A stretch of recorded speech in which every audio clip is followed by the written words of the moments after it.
ब्रह्मपुर कनिसी निकटस्थ गोविंदपुर स्थित RMIT group of institute रे आज प्रथम वर्ष छात्र छात्री मानकु द्वितीय और तृतीय वर्षर छात्र छात्री मानक द्वारा एक स्वागत संबर्धना उत्सव महासमारोह रे पालित हो जाइछि।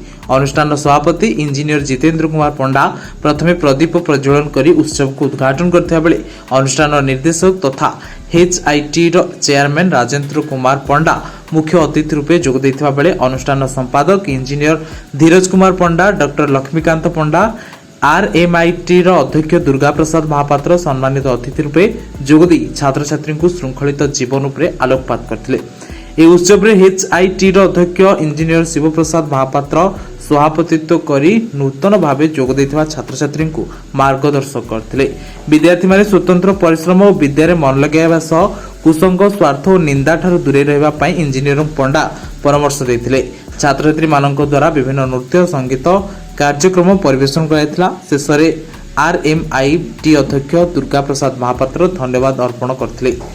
ब्रह्मपुर कुना मिश्रଙ୍କ रिपोर्ट निसर्त न्यूज।